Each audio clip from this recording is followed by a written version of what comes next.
Nah, juga mempelajari termasuk Islam. Gitu. Nah, pada waktu mempelajari Islam itulah saya menemukan masuk akal, kemudian sesuai dengan ilmu pengetahuan. Di situ saya baru bilang, oh ini yang baru bisa disebut sebagai kitab suci. Karena tidak mungkin dikarang oleh manusia. Gitu.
Gini, setiap agama kan pasti kan punya landasan.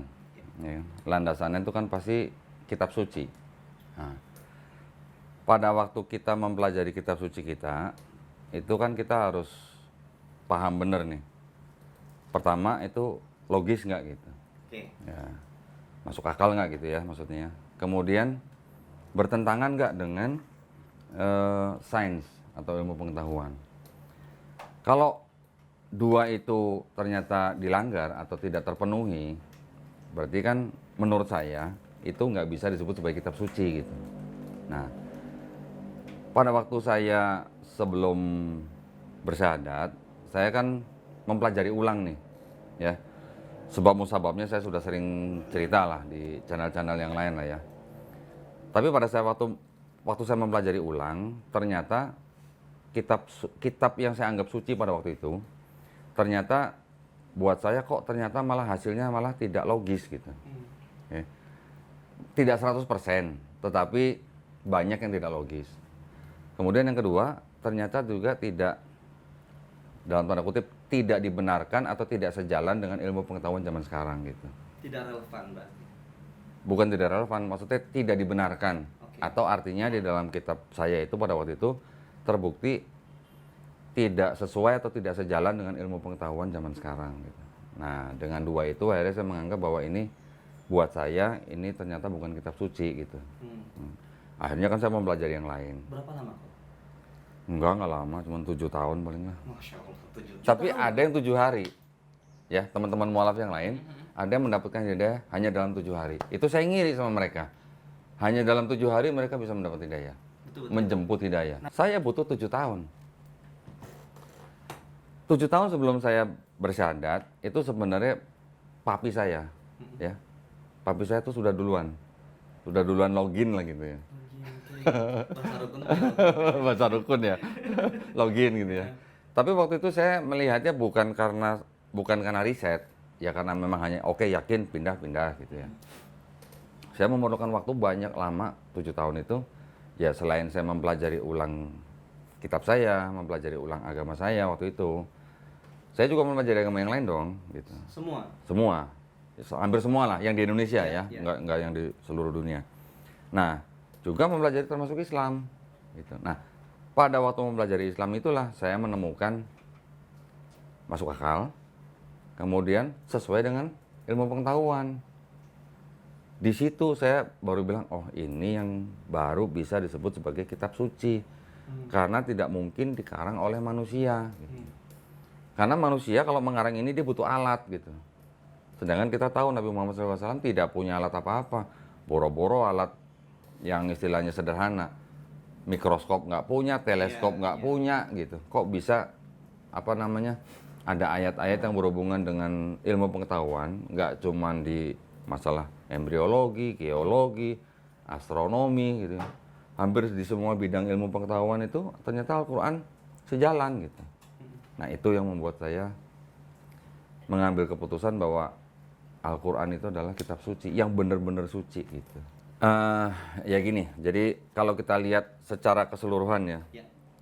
Kalau kita lihat di dalam Islam kan ada sholat, zakat, puasa, haji kalau mampu. Sholat, zakat, puasa ini semuanya kalau kita telaah nih ternyata nih, dilihat hikmahnya apa di belakang perintah itu gitu ya.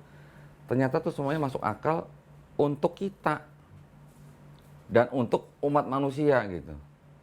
Artinya yang diperintahkan di dalam Quran atau di dalam Islam itu adalah memang tuntunan untuk manusia gitu. Saya tambahin ya. Tuntunan untuk manusia yang berakal gitu. Ya, dari sholat, zakat, puasa, semuanya apa? Selain berguna buat kita sendiri, buat diri kita sendiri, buat kejiwaan kita, buat badan kita, ternyata ini juga ada gunanya untuk sesama manusia gitu. Zakat, gitu kan?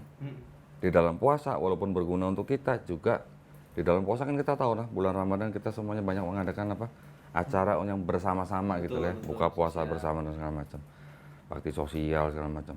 Jadi kalau kita melihat sebuah ajaran, kita harus melihatnya secara keseluruhan nih. Jangan cuma satu titik gitu. Itu yang kadang-kadang menimbulkan perbedaan-perbedaan. Tapi kalau dalam satu global konteksnya, agama Islam ini adalah agama yang bisa diterapkan dalam kehidupan manusia sehari-hari. Gitu.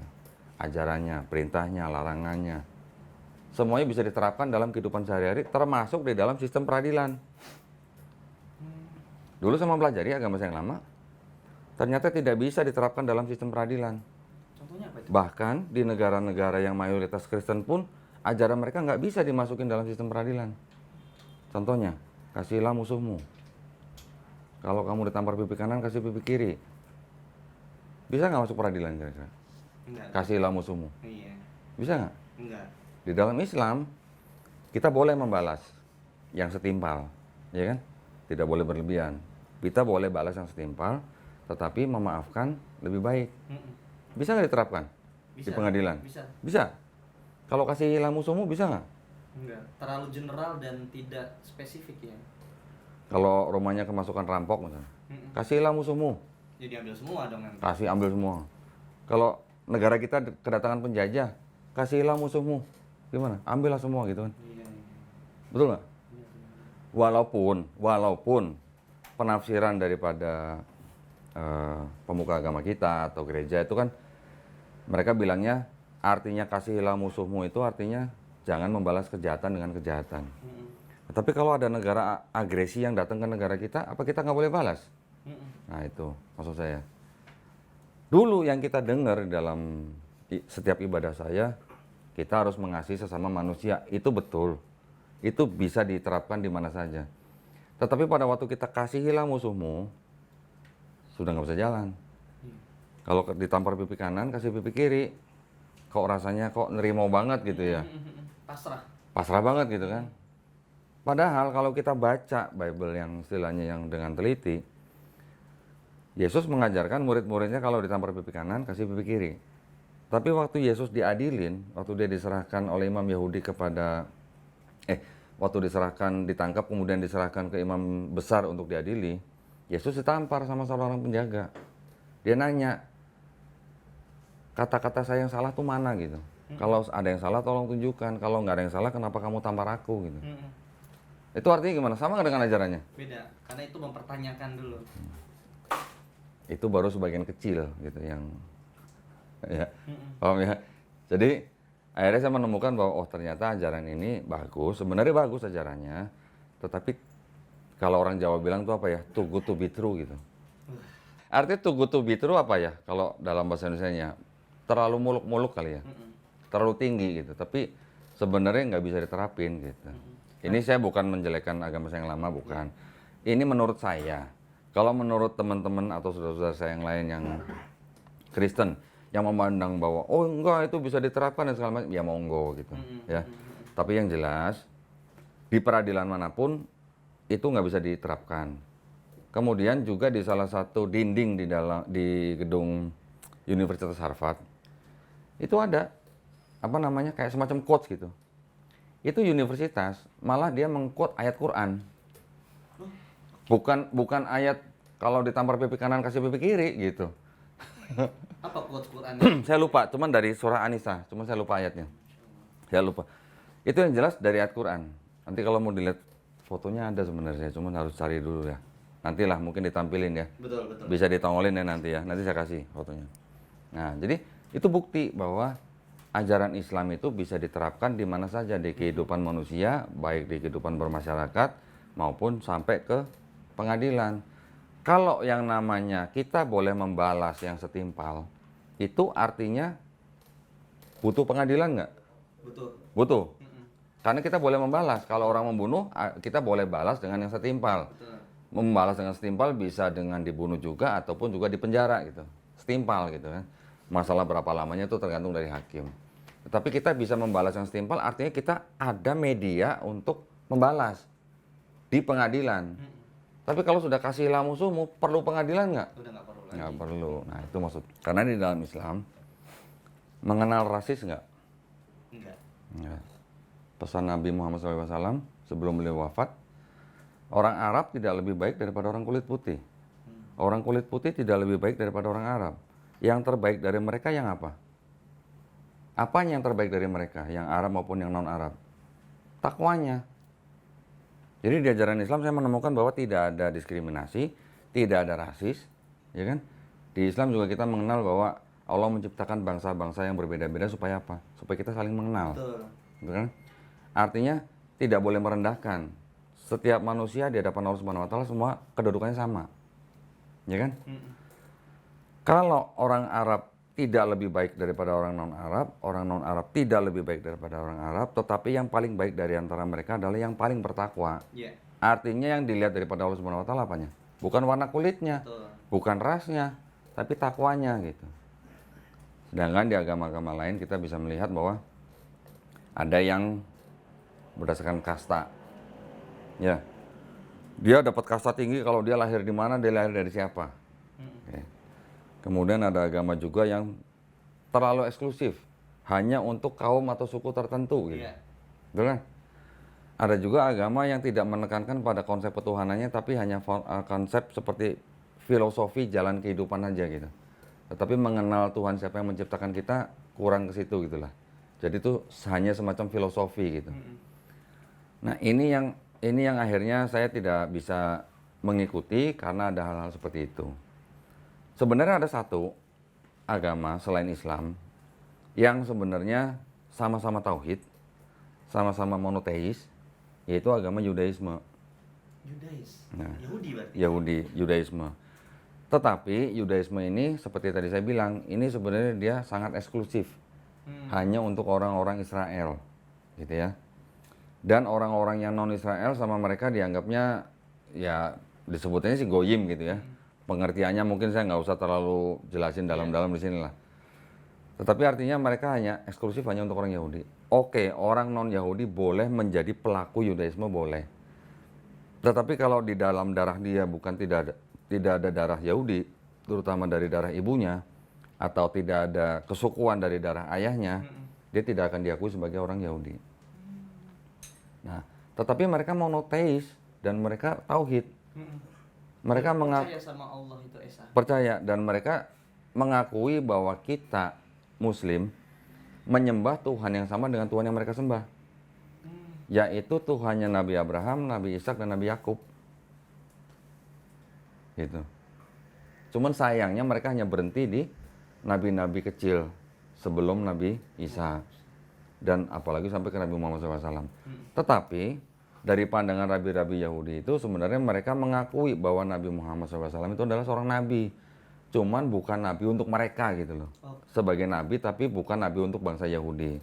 Bangsa untuk semua bangsa yang lain lah gitu. Dan rabi-rabi Yahudi sendiri mengakui bahwa Muslim ya itu bukan penyembah berhala. Mereka murni menyembah Tuhan yang esa, Tuhan yang sama yang disembah oleh bangsa Yahudi, yaitu Tuhannya Abraham, Ishak, dan Yakub. Dan mereka bisa bilang bahwa Islam itu kan semacam kayak apa ya? Kayak kata kerja gitu loh ya. Berserah diri, Betul. patuh, tunduk, taat, apa namanya? Damai, selamat gitulah. Jadi mereka mengakui bahwa kalau dibuat Islam dari mulai Nabi Adam alaihissalam itu semuanya udah Muslim, dan itu nggak masalah buat orang Yahudi, nggak masalah. Mereka Muslim secara akidah gitu.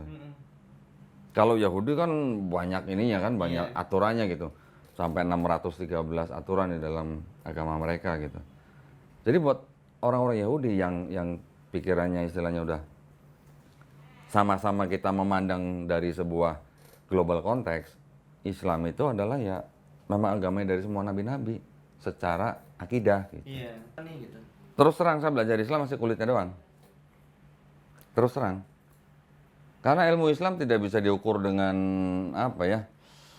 Dengan kemampuan orang itu mungkin hanya bisa baca Quran atau hanya mengenal hadis atau hanya mengetahui konteks dalam Quran, tidak bisa dikenal hanya dengan itu gitu. Ilmu kita manusia, anggaplah ustadz-ustadz kita yang luar biasa, itu juga di mata Allah hanya seperti setetes air di lautan gitu. Ya, kalau mau bicara ilmu ya. Tetapi artinya minimal kita sudah paham, minimal kita sudah bisa merasakan nikmatnya bertauhid. Itu kan nikmat yang paling tinggi buat seorang manusia kan. Nikmat Islam kita itu adalah nikmat yang paling tinggi buat kita gitu. Mau apa lagi, mau nikmat apa lagi coba? Saya setelah saya mengetahui Islam, setelah saya mengetahui Quran, saya tidak lagi menyebut kitab itu sebagai Alkitab. Karena Al-Quran juga ternyata disebut sebagai Alkitab. Oke. Jadi untuk kitab-kitab ini yang saya panjang di sini, walaupun tulisannya Alkitab, saya nyebutnya Bible aja. Bible ya. Atau sejauh-jauhnya Holy Bible. Tulisannya kan ada yang Holy Bible. Buat saya Bible itu ini adalah kumpulan daripada tulisan orang-orang sebanyak kurang lebih 40 orang di dalam rentang waktu kurang lebih 1.500 tahun. Ya, dari mulai perjanjian lama sampai perjanjian baru. Ditulis oleh kira-kira 40 penulis. Nah, kalau di Islam kita taunya Quran, yang menulis sahabat-sahabat Nabi, yang nulis banyak. Berdasarkan hafiznya ya. Ya, tetapi isinya kan semuanya langsung dari Allah Subhanahu wa taala melalui malaikat Jibril alaihissalam kepada Nabi Muhammad SAW, diteruskan kepada sahabat-sahabatnya untuk dituliskan. Tetapi sebenarnya secara tradisinya Quran itu tidak diturunkan secara tulisan, tetapi secara oral gitu atau hafalan gitu, ya kan? Makanya Quran dijanjikan untuk dijaga itu bukan dijaga tulisannya, bukan dijaga mushafnya. Silakan bakar mushaf di seluruh dunia.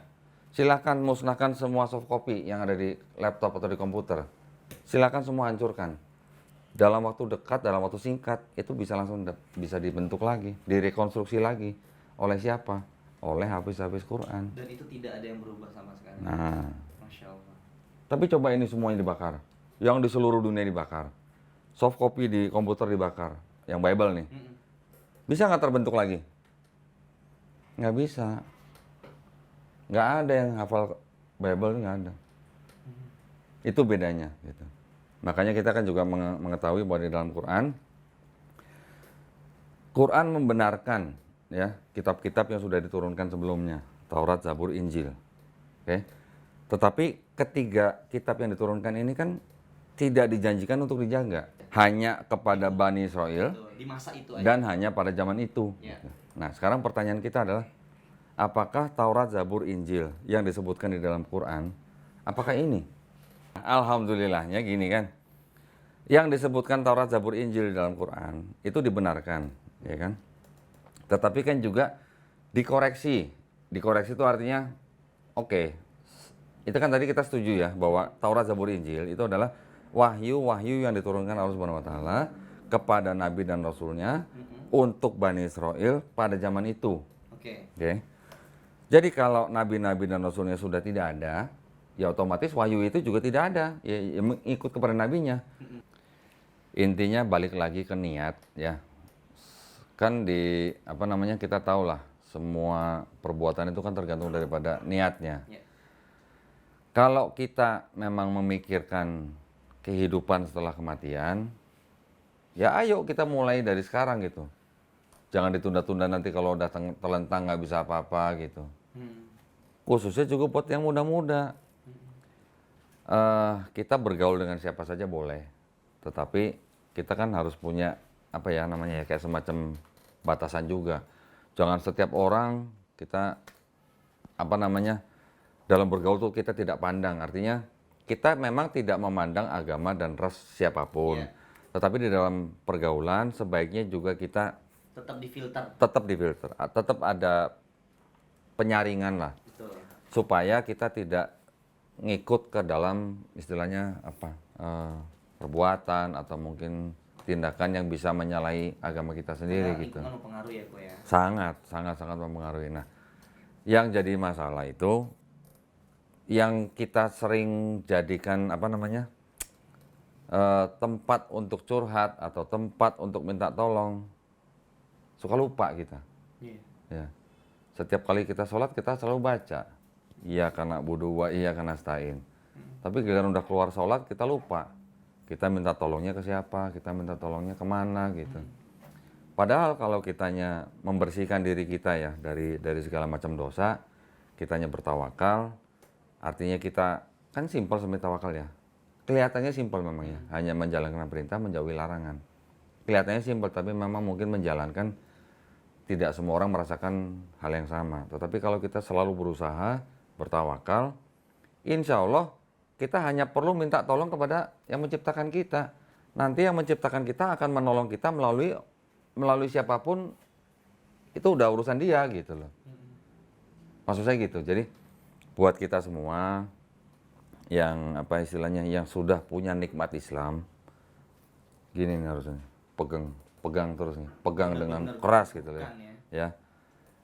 Artinya apa namanya, kita harus punya dasar. Kenapa kita harus memegang erat iman Islam kita?